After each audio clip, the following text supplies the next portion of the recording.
stand firmly in the fact that I'm one of the best to ever do this. For my city, for my coast, and for my culture. This is my declaration. This is the Best Rapper in LA podcast. What up, though?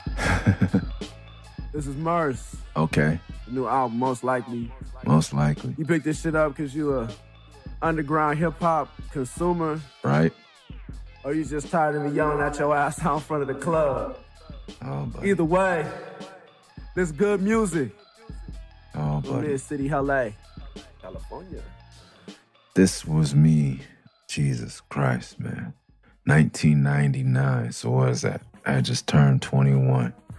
What a fuckhead. Oh, man. This is the Best Rapper in LA podcast. This one's about good music. My second solo album. There's a lot that went into this one. There was a losing of all the lyrics and beats. And I think I told part of the story on homie Sean's podcast. I forget what it's called. It's part of the Stony Island podcast. Open Mike Eagle thingy they have. Stony Island Audio. Where he plays random tracks. Welcome to Can Knock the Shuffle. I am Sean Kantrowitz. As you've heard, maybe in the Grouch Taking to the Bay song, and here multiple times, I was going selling weed between here and LA. Between here and LA, shit, because I'm in the Bay in my mind, because this is where this was all taking place. Between the Bay and LA. Back to the Bay, back to the Bay, back to the Bay. On Telegraph with them fat ass dons. I got tapes. See, the Bay got that lime. In LA, we was still smoking brown at the time. Ugh. So when I got back home, fools wasn't trying to hit 354 zone. Hell no. That's until they got blown. Then they came to my door like cuts song. Now I'm going back and forth, Greyhound, hella green in my green Jan Sport. I had just brought some weed down on the Greyhound, was heading back. Back then, I had a Discman with a fuck ton of CDs, Discman, and a mini disc player. I think you could even go to vinyl off a mini disc. It was a high fidelity format for you to mix down to, and also collect beats from producers in a way where you didn't have to rewind the beat again. Imagine how people play beats. If you're a rapper right now, you know you loop the beat on your computer or whatever. Anyway, someone like Eli would have to put it on a cassette for 30, 90 minutes. You'd have to talk to the producer or hang out with the producer while they made this beat tape just so you could write one song. And you'd have to fast forward or rewind it or dub it on both sides and let it auto reverse. That's when the tape would automatically flip over and play the next side in your Walkman. Or on your tape deck, if you had a fancy tape deck, which I had because I was still dubbing my own tapes on a high-speed tape deck. But that's what you would have to do. So mini disc changed all that. You could just loop it. The producer could layer a 5-minute version of it on your mini disc. Boom.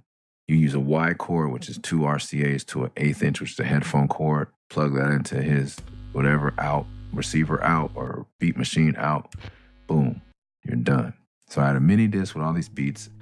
I had my first graffiti writer book where I was writing all these songs. I had songs written on all these beats in my mini disc player. I had a stack of probably, I'd say, I don't even know what the largest thing you could have, probably 200, I think it was 280, some random number. A huge stack of CDs, the mini disc and the mini disc player, my headphones, a Discman to play the CDs so I can go back and forth. Because some of the beats were still on CDR, which was still relatively new technology.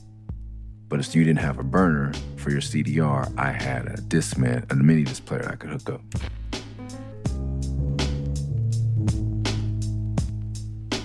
On the Greyhound back, writing my new album.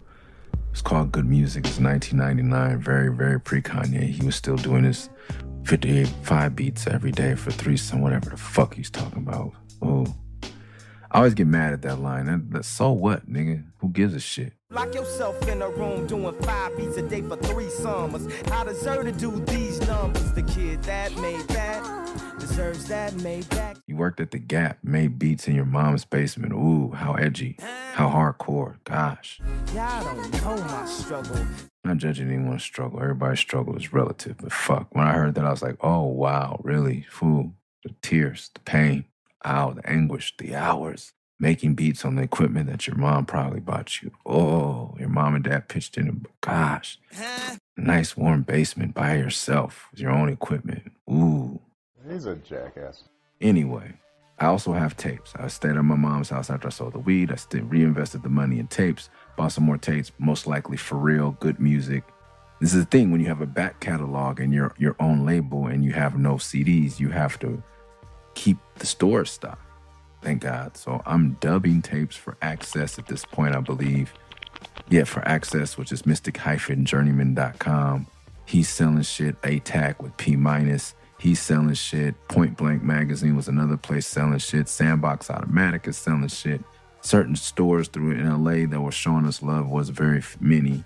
I think Aaron's Records was on board at that point. Amoeba hadn't moved down to LA yet. The Bay to LA, like Amoeba, player.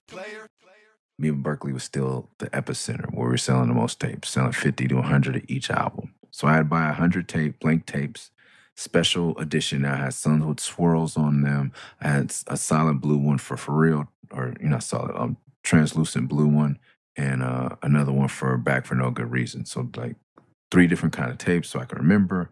And I stayed up and dubbed 100 or something, 150 of each. So this is 450 tapes, along with the CD booklet, along with the mini disc players, along with my rhyme book on the way down, along with weed that I sacked up. Now I'm going back with money, no weed, and a shit ton of tapes that I made at my mom's house. Staying up all night, hitting record. You can only dub half the speed time. This is before I just started getting someone else to do it, and I didn't have a high-speed dubber like some other, because I was like $900. I didn't have $900 to invest because I had to buy. So while you're dubbing the tapes, you're cutting out with scissors all the album covers. So I now have 3 different albums that I have to restock. So I have to dub them, fold the tape covers, cut them out, go to Kinko's. It's a huge process. So I'm doing my own manufacturing, recording, engineering, A&Ring, distribution, everything. Going back on the ground, back to that. Get to Amoeba, get to downtown Oakland, which was a shithole. It's a little less of a shithole now. I say that with love, but it's not very developed at all. And it's janky as fuck when you come off the Greyhound at 6 a.m. So I slept on the Greyhound, all the shit. I get my shit, head to East Oakland, drop off most of my shit, get up in the morning, going straight over to, from East Oakland back to Berkeley, which is, you have to pass through downtown Oakland again on the AC Transit, because I couldn't afford BART. Fuck you. Get to Berkeley, go in, drop off all my shit. You know what? I felt like I was fresh off the bus. I didn't even get to go home yet. I was fresh off the bus. That's why I had my CDs with me. You have to check your bag. Even though I'm a fucking telegraph rat, security knows me. We smoke BDs or whatever, weed, sell them weed. Like, I know everybody on telegraph at this point because it's my life. It's my block, our block. He asked me to check in my bag. So I give him all my CDs, my mini disc, my rhyme book, everything. Then I take my 150 CDs and they have to call somebody from the back because this is a big order. Boom, So I might, big order, I might make $700 today. If I'm lucky. I think the good music, commercial and Back for No Good Reason were $3 because they sold them for $5. And then the other one's $7. So you got to do the math. I'm not going to do that shit. It's late at night for me. So I'm making a nice check money, but all this is going to go to check and reinvest and buy more weed, buy more everything. So, boom. Sell the shit. While they're counting, they have to count all these tapes, check them, you know what I mean? While they're counting all the tapes, listening to them, whatever they do, I'm in looking for more tapes. So who's dropped shit while I've been down in LA? Because there's no release date. So you got to see that, the Comedic Sons put something out. Did the Homie Bond, the Hobo Junction drop off some tapes? Because also, this is the day before cell phones and texting. I believe I started a pager. Like, you have to check in with the homies. And I don't check in with homies that's not in my crew. But I still want to see what they're up to. Is Kirby dropping some shit? Because everybody be talking about I'm about to drop my tape. But, so I'm checking, see what other dudes, get some CDs that I want. Get back to the front 30, 45 minutes after shopping. All my shit is gone, G. All my shit. Someone hopped behind the counter on Telegraph, took my bag, stole everyone's bag while the security guard was on break and no one was watching our shit that they make us give them to secure it. I've been through some things in my life where I've definitely practiced no attachment. So usually when shit like that happens, people are like, yo, don't freak out. And I'm already not freaking out. But keep in mind, I just lost my new album that I'm in the beta record. I think at this time too, I had already sold it to Mary Joy, so maybe I had a little more money. I had already sold it to Mary Joy, which is a label with Shingo 2 that I mentioned. He did the cover for Real. He hooked me up with Hiro, who was a CEO of Mary Joy, who put out our first single called Blank Paper. I believe the gentleman that recorded it passed away. And I was a feature on Blank Paper, my first time on Wax. Blank paper makes me wanna write. Solid moments make me wanna rhyme. Blank paper makes me wanna write. Solid moments make me wanna rhyme.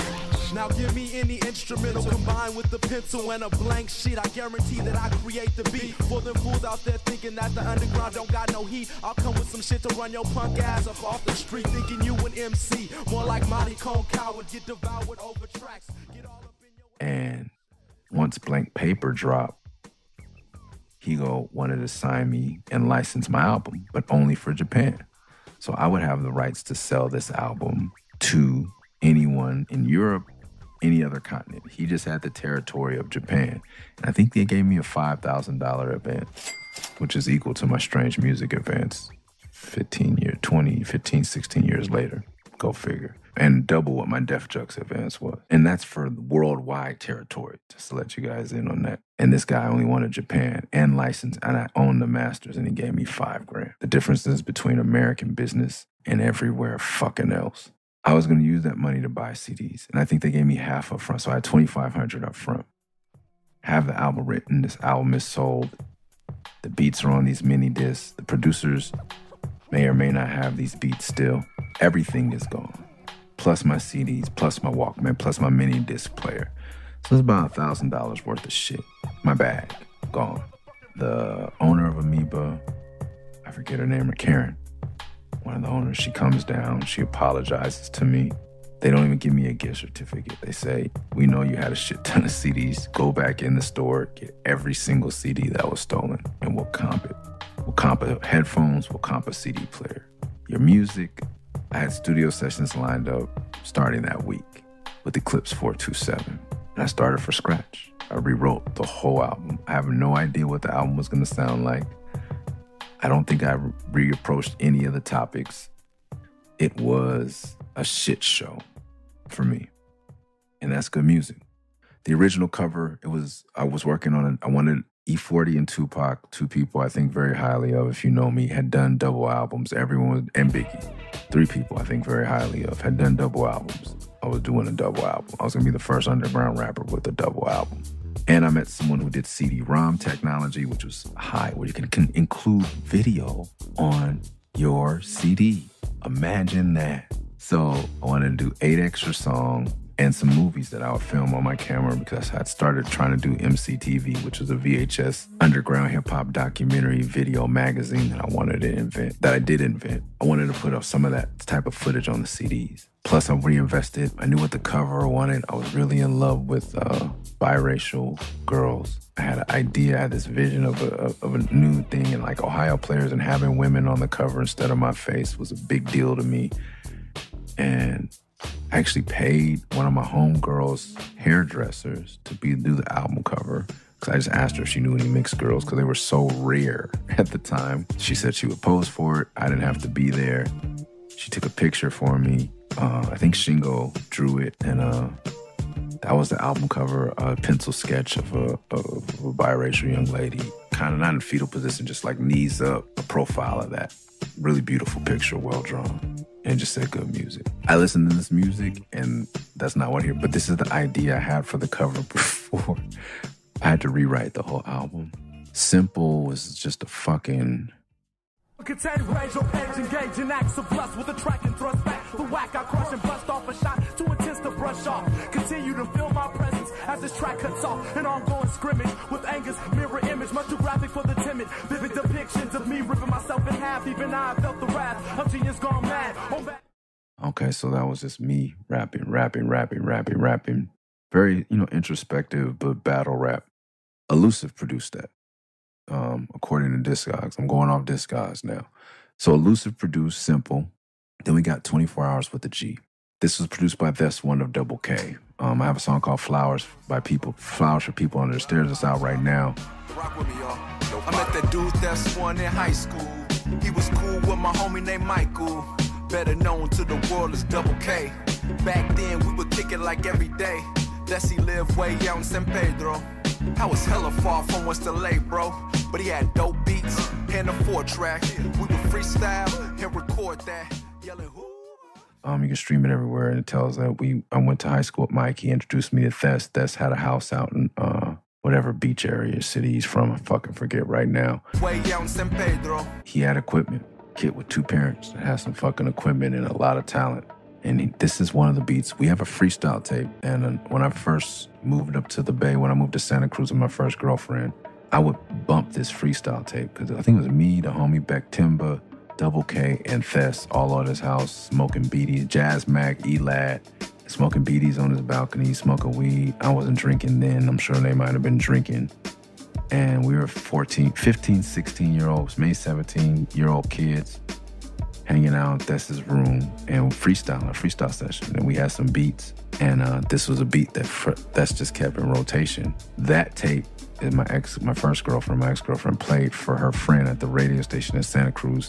That tape and Red Dots is what made him invite me up to the radio station to freestyle and do an interview on the college radio station where I met Mystic Journeyman. And I would bump, I wish I still had that tape. We had some fun. It was just fun.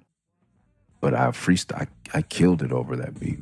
And I always thought, like, when I get on a real record deal or whatever, I want to use that beat with fucking Grover.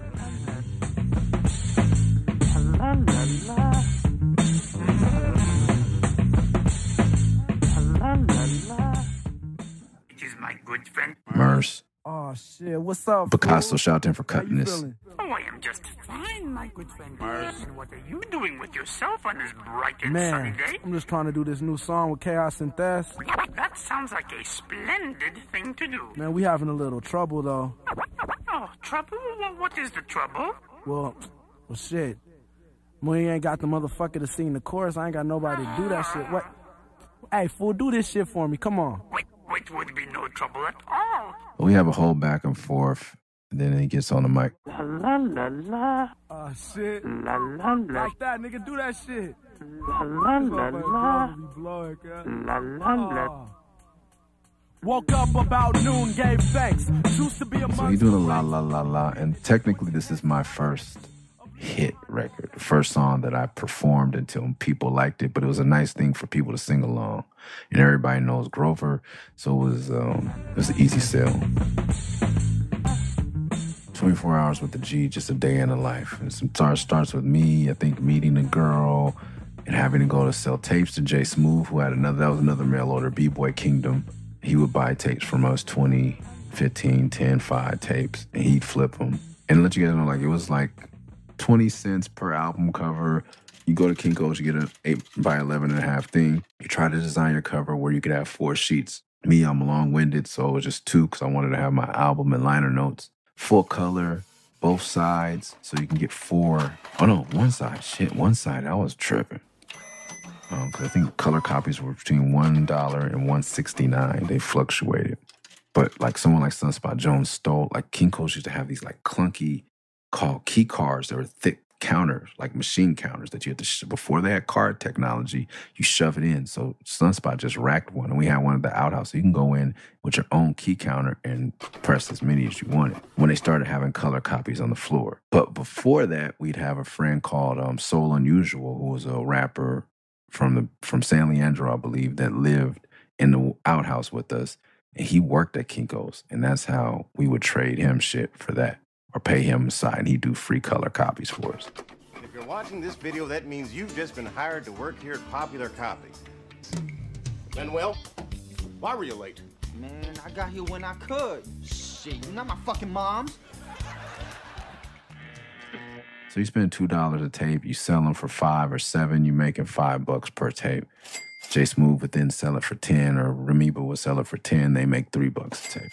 This day was just about a day in the life of me, meeting a girl, giving her the privilege of riding around with me all day because I was a fucking hobosexual, or a motosexual, I guess. Never was really a hobosexual. I never had sex with people. That's the new term I got put up on were for men who don't have their own crib, who fuck different women so they have a place to sleep instead of at their mom's house.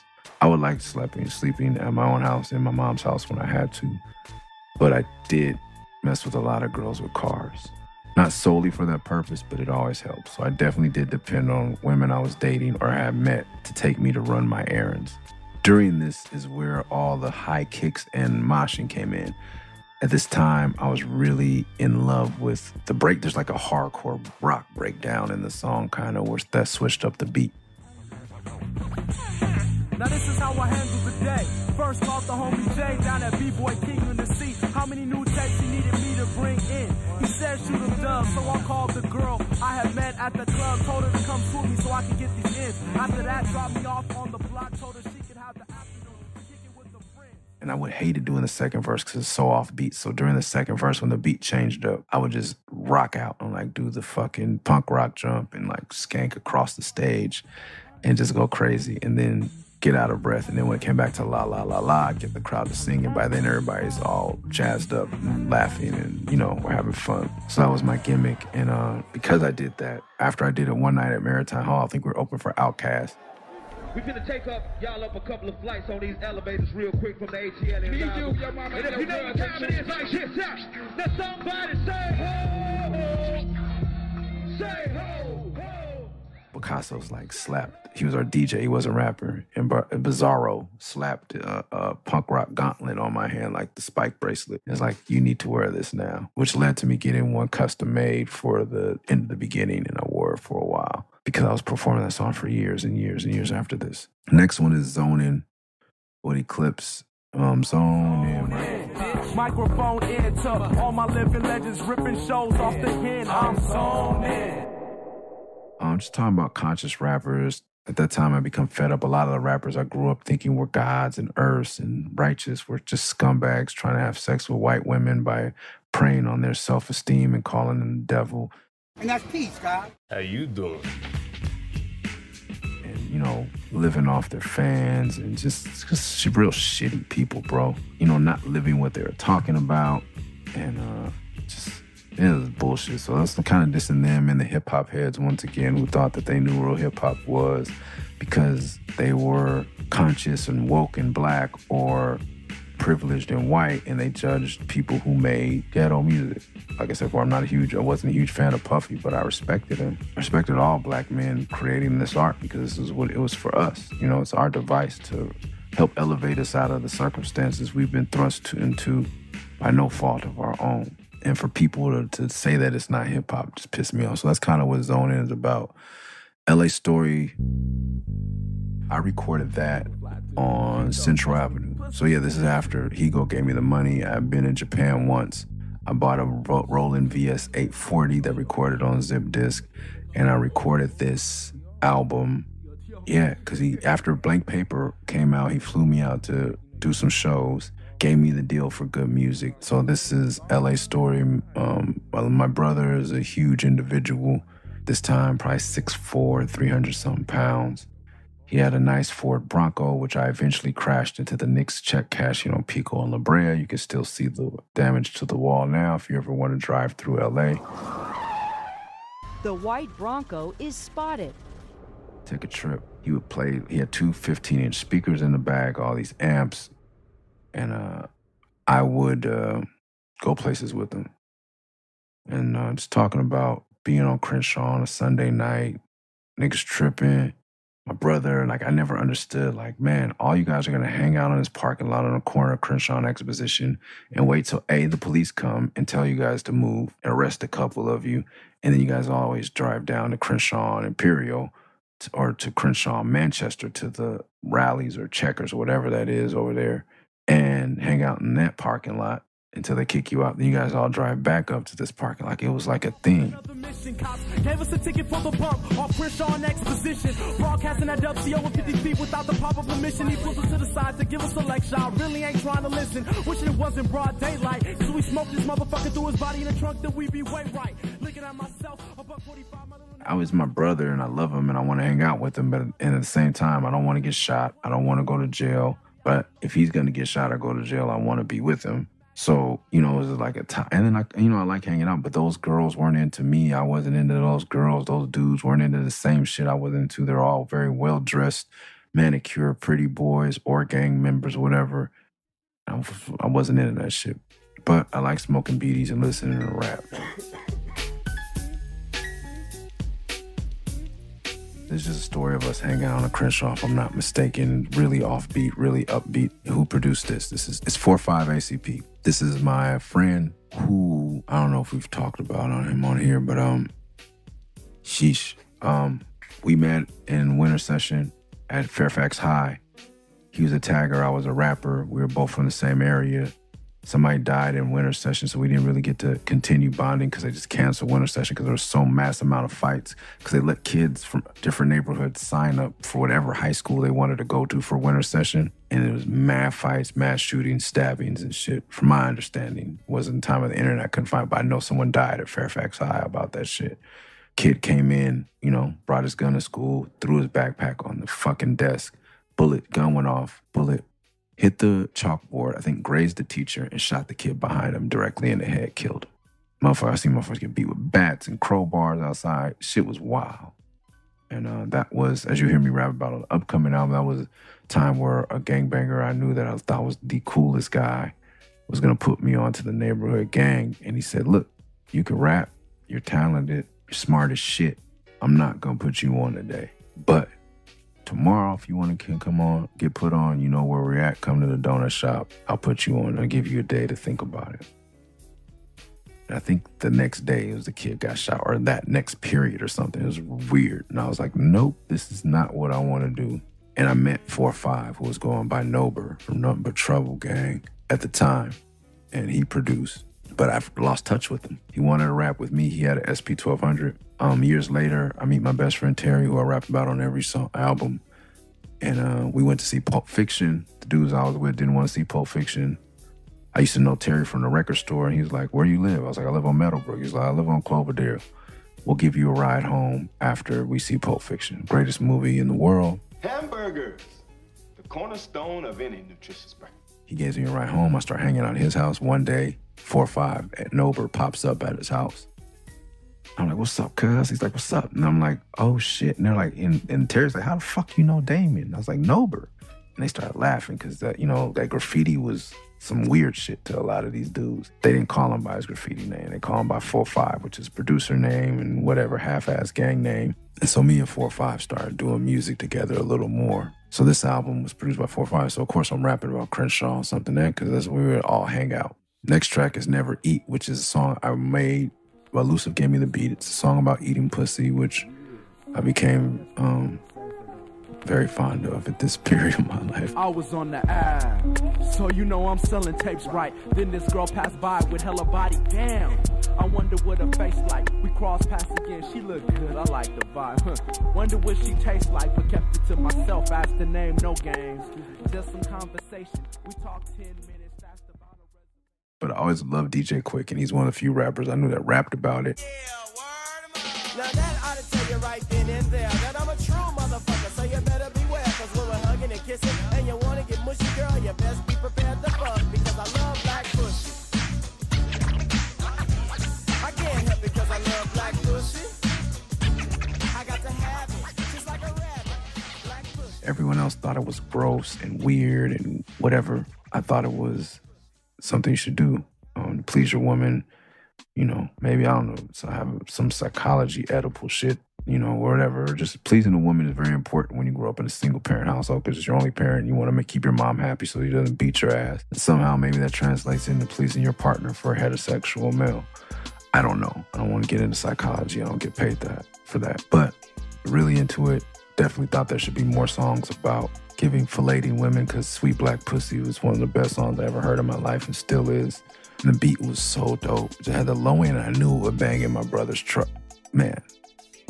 So that's why it comes, pause comes right after LA Story Part 1 about my little brother because I made that song for him to bang in his truck. The next one is No Regrets. And they had a studio in the back. It was the real gangster studio, like, you know, Pit Bulls or whatever the fuck. House in the front with hella guns and studio in the back. I got nervous every time I had to go to that motherfucker. you know, being with 4-5 is, you know, guns and weed everywhere because he was really into his guns and shit. This is what our homie Greg and his cousin Suleiman, who I think is like a devout Muslim, moved to Egypt or some shit.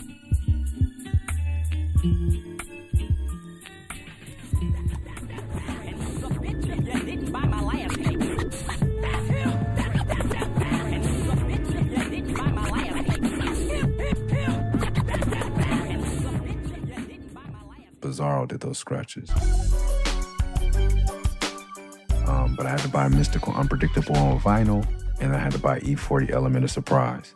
And that's a remix of a line he had called, "And you a bitch if you ain't got no click tape." Bump this shit till your tape break. And you's a bitch if you didn't buy my last tape. And it don't stop until the beat, y'all. But that's the samples from a song called "To the Beat, Y'all" on Element of Surprise, where he said, "You a bitch if you ain't got my last tape." And that's him, that's that bastard. Is from, I think, The Man Right Here. Or one of those songs on Unpredictable, which is a classic mystical album to me. So that's the kind of music I was into. I wasn't listening. I still haven't heard the whole Black Star album. Haven't heard the whole Roots album since they dropped whatever the fuck they dropped after Do You Want More. I'm really just not into underground rap. It's not my lifestyle. I'm a kid selling weed, living in a Crip neighborhood, hanging out with Crips, rapping as my hopeful profession, but mostly selling weed. And, you know, I'm getting there. I got a record deal in Japan, so I'm kind of slowly coming out of that. But my roots are gang culture and gangster rap. And so no one probably knows where those samples came from. But yeah, and that's another track by 4-5. And I recorded that in West Oakland. Let's play Never Eat. The sitar. Got a little sitar. I think this was before Truth Hurts. The beat is amazing. Shout out to Elusive once again. This is my first foray into like rapping for real. I don't know if I'm using the word correctly. Diving into rapping about women because I actually started to get laid a little bit. Being on Telegraph, man. Summer Bridge was like, I don't know how to describe it. As an old man, it sounds perverted, but I was a young pervert. When the freshmen, high school seniors, becoming college freshmen, spend the summer at the school they're about to attend, which was Cal Berkeley, which is right off of Telegraph. That was like Christmas for all the single guys, especially them. What do a bunch of street rapping ass kids, weed selling delinquents have to offer women who are about to get a college education? I have no idea. But if you dated a girl during Summer Bridge and you were broke like us, you also got to eat on her meal plan, which is hard.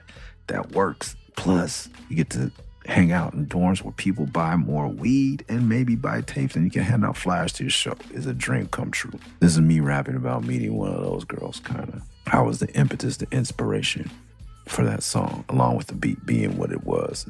Sitar is sexy. Sitar means sex to me. I don't know why.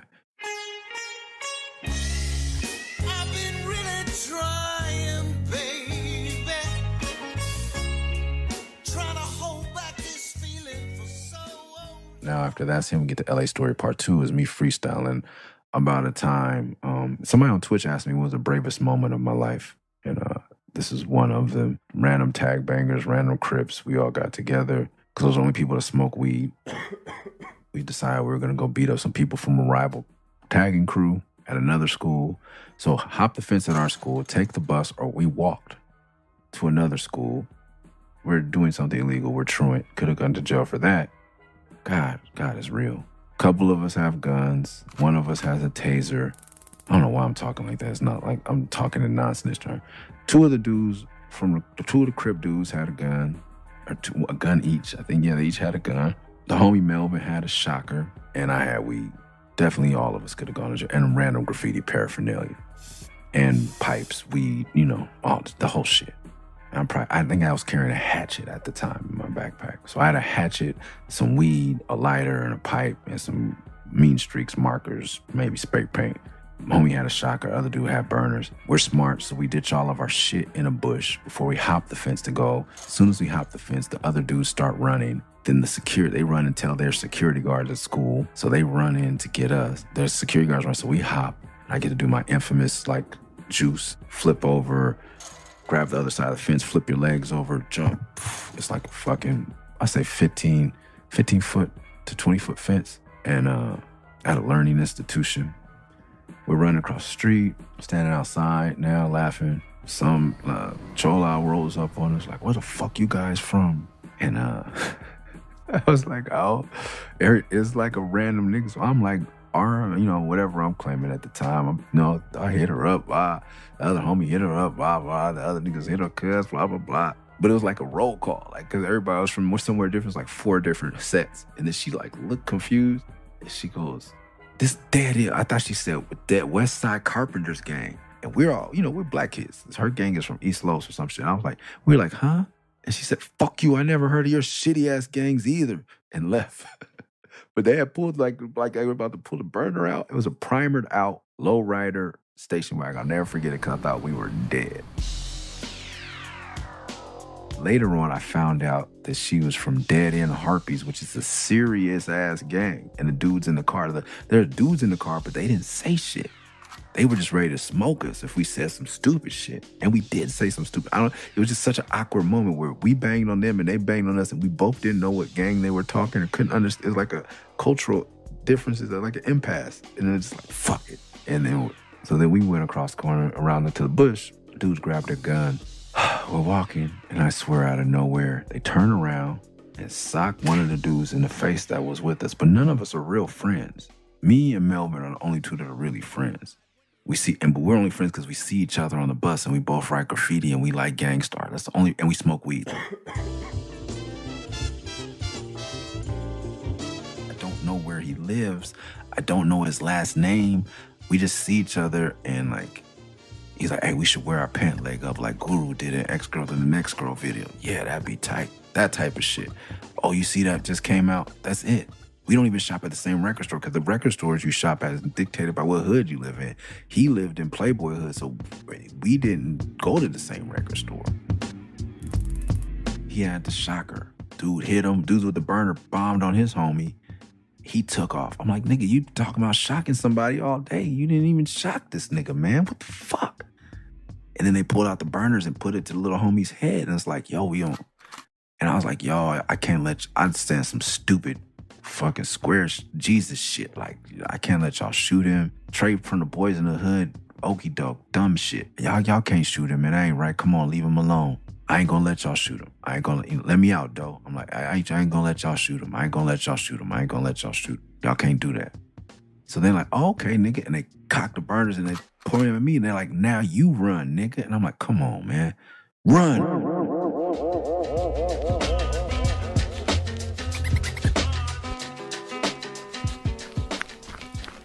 I'm zigzagging, running. But as soon as they turned to me, the other homie got to run too. They laugh. Of course, they're not going to shoot anybody. Nobody wants to shoot nobody over nothing. They just being bullies because they didn't get to beat. You have that aggression. We all have that aggression. We wanted to fuck these other dudes up. And then the girl hit us up. So it's like, now that I'm older, it's like I'm not a psychologist, but I'm a street psychologist. Like, we're all off, like coming down off adrenaline. I physically get ill when I think I'm going to fight and I don't. So I don't know I don't know how everybody reacts differently. Anyway, I'm running. I'm in a neighborhood that I don't know.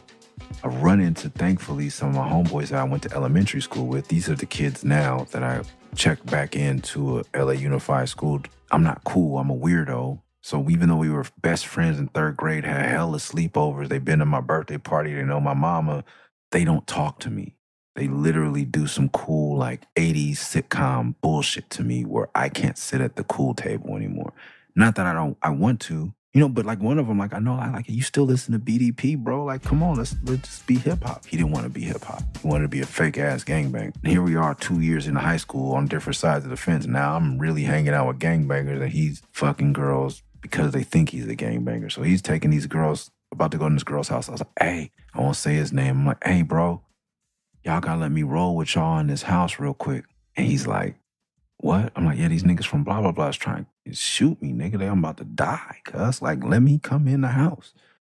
Nah, man, you gotta get out of here with that shit. I'm like, bro, I need you. Like, like we've known each other since we were 5 years old, bro. Nah.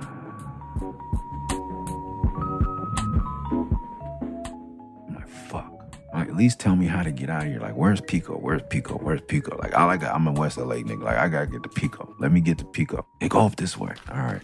I'll run. I'm mad.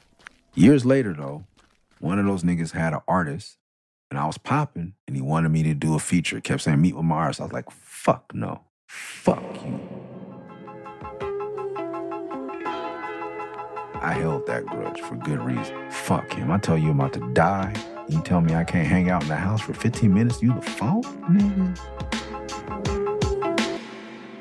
Anyway, so that freestyle's about that. Guess I hadn't had shit to do. I seen these fools from another crew. I was like, what y'all finna get into? They said, come with us. We got on the line that was blue. Took it all the way up the hill. I'm not gonna say the name of the school, cause this shit is real. We got off the bus, saw some fools from another gang. They had some blue rags. It was all cool and everything. They said they knew these fools I was with. It was trust. They said they wanted to come with us and kick up dust. We hopped the fence, got in, sat on their bench and ready to get down. But as soon as next is Room 316. It's when I first got into hard liquor. I recorded that on my Roland VS 840. I don't know what. I was drinking some cheap cognac or some shit. Yeah, that was me doing a voice trying to be like Shock G Rob feature, which is an alias I chose to do like this lounge singer. We're like, hey, no. Let me see if I can play it. On my jacket, pal. Hit it. Welcome to Room 316, everybody. I'm going to be your host tonight, Rob Feature, as I am every night of the week. Tonight we got this kid, Murs. The next one, this one right here is produced by Elusive. I don't know where the fuck he got this one. This is Elusive's range. Track 2, Simple, which is super high pitched. Number 6, which has a sitar and like the killer low end. And then this.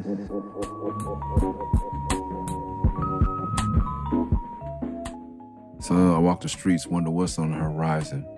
Realize everything should change. Nothing stays forever. Cause I walk the streets, trying to keep this beady lit. Definitely something I got from Black Thought with Lazy Afternoon. I've been trying to make a song like that for my rest of my life.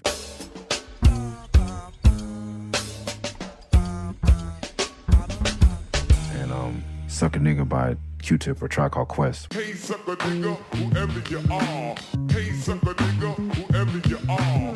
This I just use, I walk the streets, wonder what's on the horizon, blah, blah, blah. It's another day, and I'm trying to keep my beady lit, blah, blah, blah, blah, blah. About getting sweated at the bus stop, about my brother being a fucking hardhead, and going to the liquor store, motherfuckers acting funny with you. The beat is amazing, it's super smooth. I think Reverie actually likes this song. I'm embarrassed by this whole shit, once again. And I know I do this for Patreon, but I also do this for my sons, and so they can hear what their dad was thinking when they hear this fucking ignorant ass, unprofessional, sloppy music. All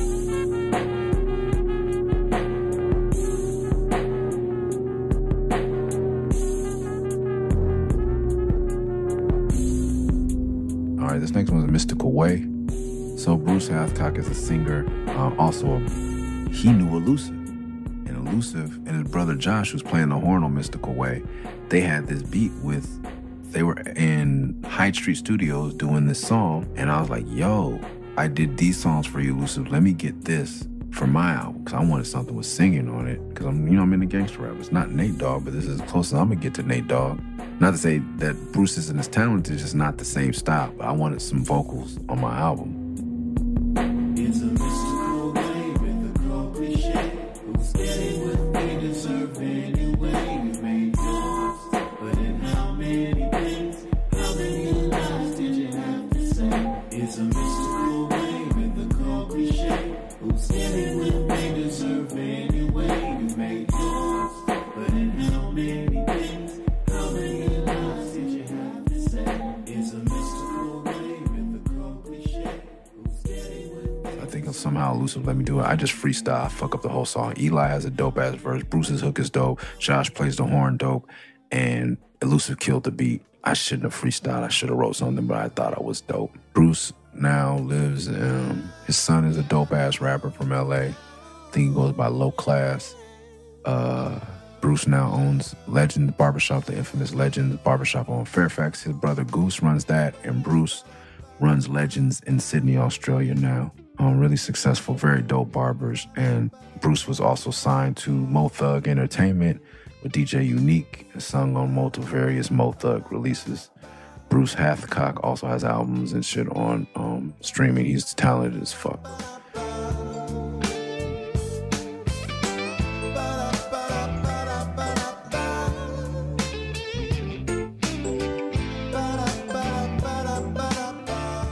Next song is Chico's Chicken. So DJ Quiet Storm is the guy who originally started Mr. Journeyman's connection to Japan. My connection to Japan didn't come through Quiet Storm and Mystic Journeyman. It came through Shingo. But being that it's Japan, you know, the hip-hop scene is small, just like the LA. Like, the weird niggas all knew each other. Elusive. Like, if you smoke weed and you made music, it wasn't that many of us because it still costs money to buy MP. I told you how much it costs to put out a tape on your own. To get the studio time was even more, $50, $60, $70, $100 an hour. Motherfuckers would gouge you. So it was expensive to be in there. And for kids who were the at-risk youth making this happen, if you were selling drugs or something, you weren't using the money to do studio. Now I think about it, it's probably why all these like dudes that were kind of weird, they would use their money to buy those nice denim jackets and shit and get bitches rather than put it in the studio. Thank God I was asexual and weird. So anyway, Tokyo, same thing. Quiet Storm knew of Higo. Higo knew of Quiet Storm, but they hadn't, you know, done any business together. I kind of was that bridge. So we recorded this in Quiet Storm's house. Now, if you've ever been to Japan, it's a very compact city, densely populated. Imagine 8 black men living in 1-bedroom Japanese home.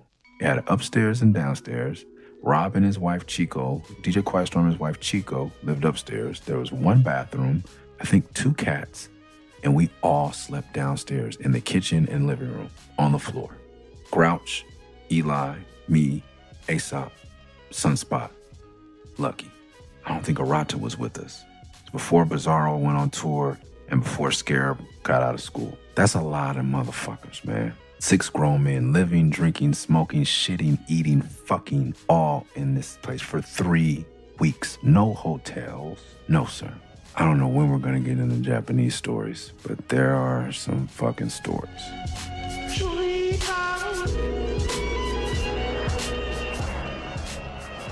Liquor was free on international flights. You could buy a case of cigarettes at the duty free. I didn't travel with BDs because they look like weed. So I would start smoking cigarettes when we were overseas. As soon as you got across American waters, they turned on the smoking light. And there was a whole section in the back where they didn't sell the seats. They're open. You can get up, leave your seat, take your free liquor in the back and smoke cigarettes. I had a DVD player, portable DVD players. The 4 laptops had DVD players in them. And so I had a laptop. I always had all the technology. Laptop, mini disc player, portable DVD player, no iPod, no cell phone. You had to have a call. And all that's our 6 grown motherfuckers using the phone to call back all their girls and girlfriends and family members in the States on a calling card, on a regular landline. Y'all ain't ready, bro. Fuck all these young motherfuckers and their shit and their Instagram photos of them touring overseas. Fuck you, bro. We were thugging it out. Smoking cigarettes on the back of the plane, drinking cognac, free Remy Martin. I'll never forget, free Remy Martin, bro. I was wasted. First time I went to Japan, I flew out by myself. I landed in Narita. I don't know how to explain to you guys going through customs for the first time by yourself in a country where there's not even letters. Everything is kanji. Everything is symbols. I don't know where to fucking go.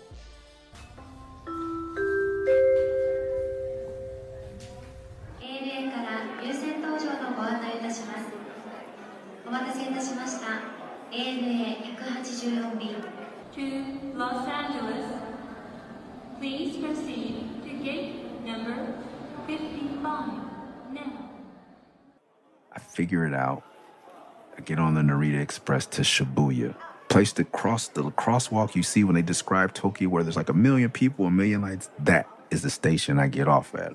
Multiple levels, multiple trains, nothing in English.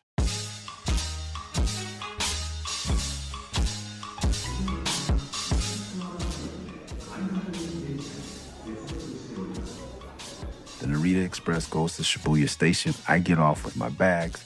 This is before I know I have anxiety and panic attacks. And I'm the tallest person. Everyone's smoking cigarettes. I'm from LA. Everyone's touching you. Everyone's close. There's millions of people, I feel like ants.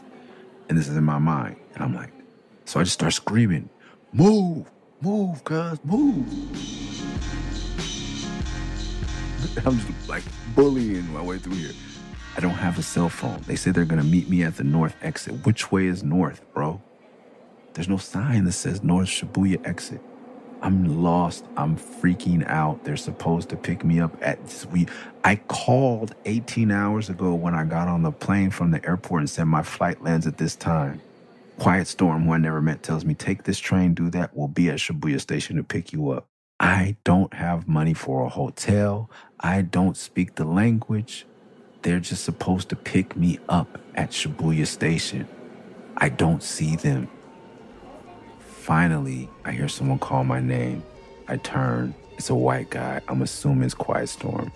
He gets me in his car. We go to his house. And then I'm the sixth person on this floor.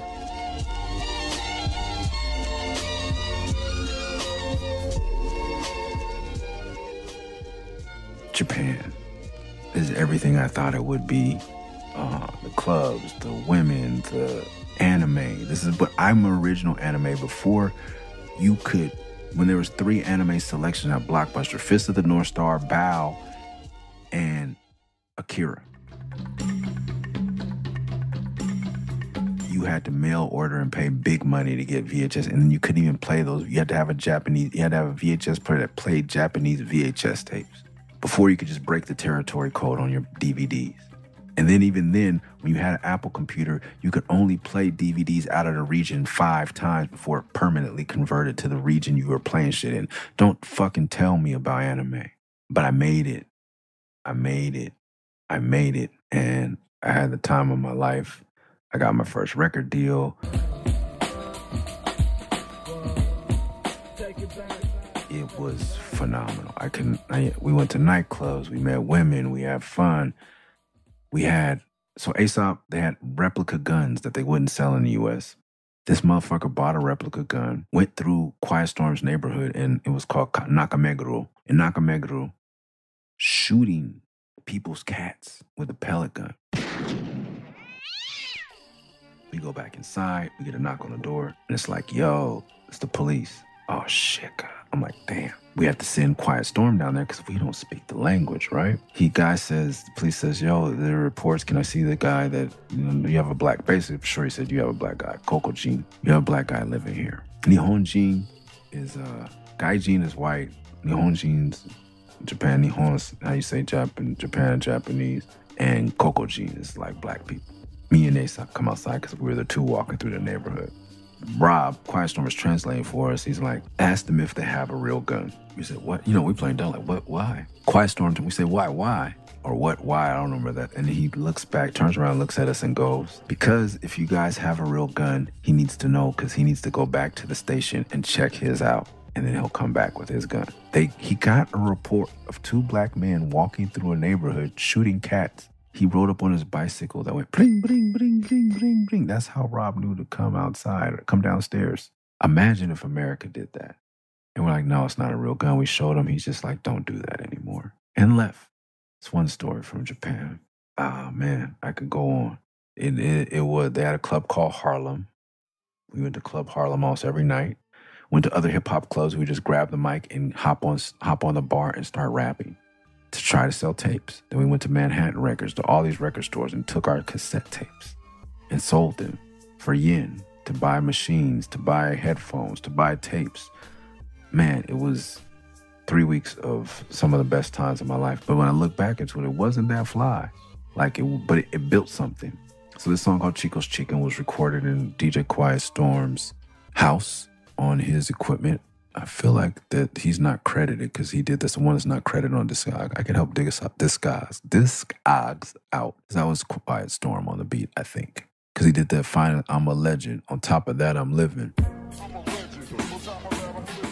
LL, you don't understand, son. That was my idea. I always had these samples because I listen to so much rap. I'm a lyric person, not a beat person. So always, if you need a vocal sample for something, Melancholy Manuscripts, that was me. Like anything, I got it.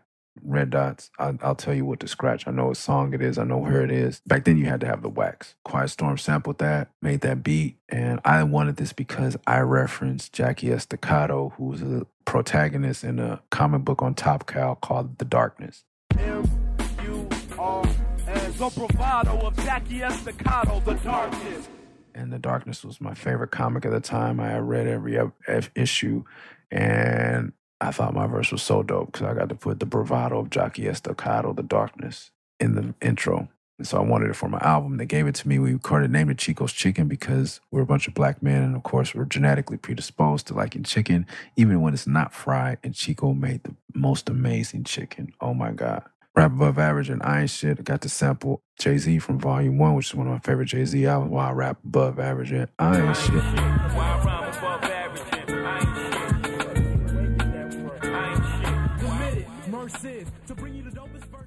And I also got to put the I ain't trying to tell you shit.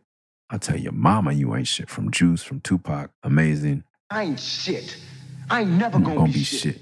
And you less of a man than me. So soon as I decide you ain't gonna be shit, so be it. So be it. And this reminds me of Why You Over There Looking at Me. Neptune's Split the Better, no disrespect, 4-5. Yeah, that's why I always like that song by Mace. The only reason I ever bought a Mace album. This next song is produced by Grouch. So one time Grouch gave me a beat.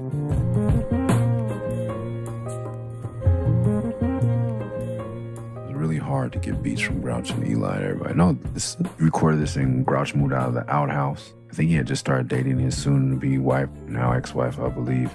He gave me a beat, and we did a song about our mothers. One song I have about my mother. I should have way more songs about my mother, because she is everything, and she definitely... This time, she still wasn't believing in my career. However, now, no one believes in my career more than her. It's like they're here to watch over you, no matter how bad you mess up, or no matter what you do. They continue to love you unconditionally and watch over you. Although the squeeze was tight, I made my way into the light, tasted the bitterness of death within my first bite of life. So yeah, it's about just, when you put your parents on a pedestal. I was, 20, 21, coming to grips with my issues with my mom weren't really my issues with my mom. It was the issues with the expectations I have for my mother. When you have expectations of people, they're always going to let you down. So it's just me kind of putting that into a format. It's I think it's rather deep for a 20-year-old to come up with. What else do I remember about this time? Picasso lived on this side. I think Jan lived on the other side and had a weird apartment in East Oakland. Right next, I think it was closer to Morisco's. We used to call this restaurant Morisco's because we didn't know the name, but we didn't know that was like Spanish for fish. We thought the name of the restaurant was Morisco's because what it said on the side. I remember the first time I got so drunk, and I'm going to tell this now. Weirdly enough, Grouch, for that apartment, bought the same couch that I grew up on. It was a used couch, and it just happened to be the same exact couch that my mom, I think, still has in a garage to the day that I grew up on. That's been in every apartment, every house we lived in some shape or fashion. And maybe that's why. But I got drunk, I slept on that couch, and I pissed on myself. I was so drunk, I pissed on myself and the couch. I woke up the next day, scrubbed it down, and flipped the thing over before anybody woke up and left. And walked back to the outhouse. I've never admitted that to anyone. Here we go on this podcast. What a fucking scumbag. Horrible. Never drink that much. Sorry, Grouch. Eli now listens to this. Wouldn't be right if I didn't keep it real. Next song is too original, where 4-5 actually raps with me. So this is 4-5 is the guy who my goddaughters that I rap about on Can It Be. Those are his daughters. My goddaughters, Nadia, Simone, Diana, knowing that our father's never coming home. Claimed by the streets, victim of a war zone. Tears in my eyes as I'm writing this song. Mommy working 2 jobs, trying to do it on her own. No matter where I go or how far I roam, know that I love you and you'll never be alone. Damn, y'all so grown. I know I've told the story in multiple interviews, but basically, I told you guys how I met him. He would, we would be going different ways. He was definitely still very much in the streets, doing street shit. I don't know how his daughters need to know everything. But he could drive. He always could drive. He always had a rando car. He could rent a car. I told him if he rented a car and drove me up to Oakland, I'd pay him. But I also wanted him to see what I was doing because I felt like, well, if he saw me sell these tapes and make a quick $750, which is a big deal, and cover the rental car and shit, he would be like, yo, I gotta do this, man. Yeah, we drove up to the Bay. We got a hotel, a janky-ass hotel because we didn't have no credit cards. We sold the tapes, spent the night, he drove me back the next day. On the way back, we were coming up on a car. I don't know how he didn't see it. His name is Damon. I said, Damon, God, Damon. And the car in front of us slammed on his brakes. Damon jerked the wheel to to the left. We went off the road into a ditch and jerked the wheel back up. And he's like, I never forgot that. I remember seeing him because we went to jail often. And one day, like, cuz, I just want you. I think we were on the phone. He called me, collect one. I was like, cuz, I want you to know, I never forgot that. You saved my life, man. I'm able to see my babies now. Because he just had another daughter. I was like, I wouldn't be able to see her if you didn't save my. We were dead because he was going so fast. Because he drove fast. He lived fast. He was gone. And I don't know why he didn't see it if he was dazed and all, but he smoked a lot of weed and we almost died. Anyway, we lived long enough to do this song, Too Original, one of my favorite songs just because my boy. I'm a weapon of mass destruction on the mic, F5, my prototype. He did the beat. We rapped on it. It's called Too Original. My motherfucker straight from the... And we were saying Mid-City because that's where we united because nobody was saying Mid-City. Everybody was saying Compton, Watts, whatever. We didn't say West LA yet. Later on, due to gang shit, he started saying West LA. I'm a weapon of mass destruction on the mic. And frost my prototype. Like a swap with my vocal slice. Unoriginal mid-brains, my mainframes to leave mental frames and blood stains. Internally, my poet style bust externally. Eternally holding down my ground in the city westbound. My town in the scandalous ass wickedness plantation. But I went on that trip with him to show him that you could do this. He didn't have to do what he was doing. And before he passed away, he was supposed to produce Murray's Revenge. That's why Murray's Revenge is the last thing I say. Through the souls of his, through the deeds of a friend, and success always been the best form of revenge, the end. In remembrance of every hood soldier that died in ghetto tenements, innocent till proven guilty. Should I die, don't look for the dude that killed me. Look for a brighter tomorrow, and in spite of the sorrow, live every moment to the fullest so your life isn't hollow. And you can holler out my name from the top of the game. And should you pass, homie, I'ma promise I'll do the same. For if a soul is avenged through the deeds of a friend, the success has always been the best form of revenge, the end.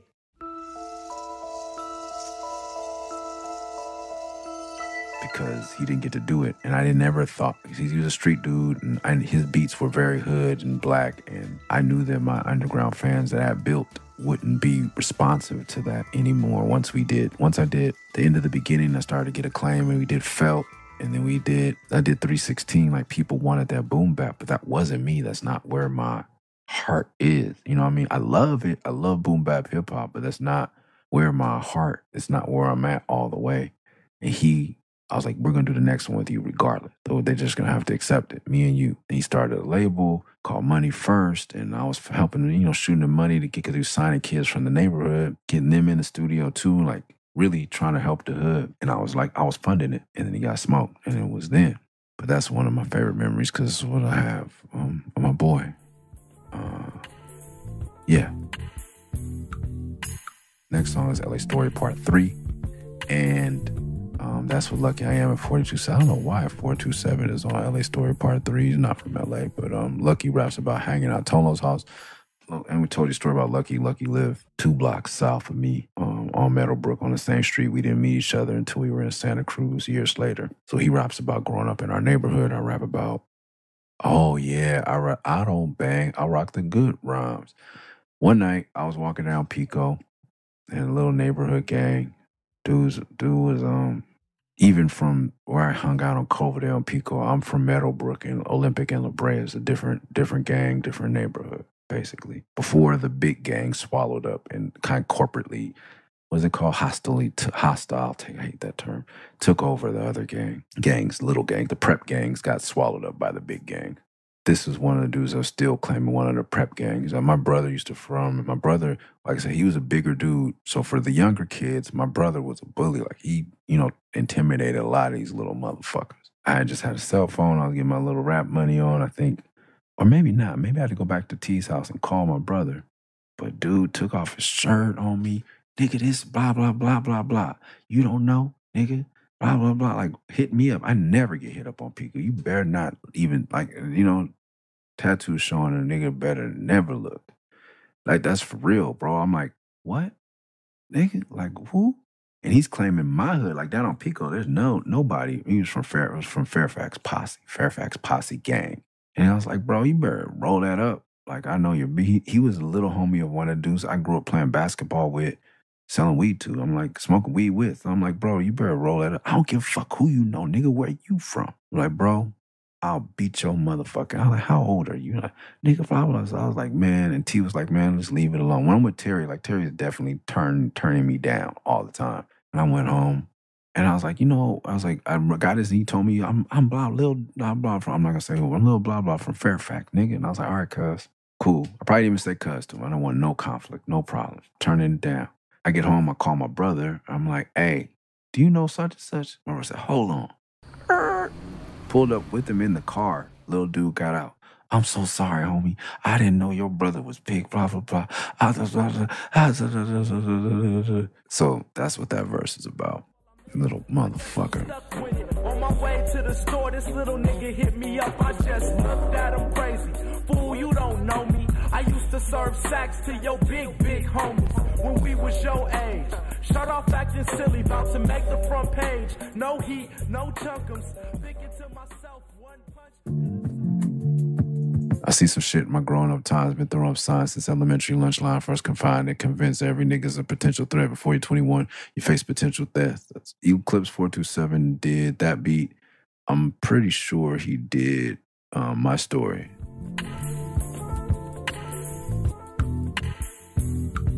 I hate my voice and all this shit. But yeah, Eclipse did that. Track 17, LA Story Part 3. My Story is done by 4-5. And then the Daywalker. It's intro. Over. It ain't nothing nobody can do about it now. What's she gonna do then? Well, this is me putting together shit off VHS tapes. First, basically, I'm just gonna walk the earth. What you mean walk the earth? You know, like Kane and Kung Fu. Walk from place to place, meet people, get in adventures. And how long do you intend to walk the earth? Till God puts me where he wants me to be. And what if you don't do that? If it takes forever, then I'll walk forever. That was my outro. Daywalker was a reference to Blade, who was like part vampire, part human, and that's always I felt like torn between being part backpacker and part gangbanger. And I think that's what we talked about in one episode. Like one of the girls I was dating around this time, her sister, I would always come over and mess with her and her best friend while seeing kind of both of them at one time. But they both lived in the same apartment with her big sister. Her big sister dated some LA football playing dude that played for Cal. And I would sell them weed too. So they called me one time from East Oakland. And homegirl's like, yo, you got to come. My sister's boyfriend just showed up. He wants to buy some weed. Plus, that means, come over and fuck. So I was like, all right, cool. Got on a bus from the east side all the way to Berkeley. Get there tonight. She's rolling. She said, the dude showed up and said, hey, tell that bumper head Crip nigga to bring some weed over here. And that was the most apt description of who I was, a higher being with that. And so that's where the Daywalker shit came from, because it's just, if you meet me with my guard down, it's not the person I present on felt, it's not the person I take on tour, it's not the person. But that time I had not been refined enough to tuck in code switching. Before I became fluent in switching code, this is who I was. And so Daywalker's like half vampire, half human. And that's why the Murs Daywalker intro became, because I was like, this is who I'm going to be on records from here on out. And I was moving back to LA. I couldn't be in the Bay anymore. I just had to move back and just be on Cloverdale and get an apartment and just like, make it as an indie rapper in LA. I couldn't be in the Bay anymore. I couldn't, it just wasn't, it wasn't me. I knew who I was. I had to, sometimes you have to get away from home to become who you are.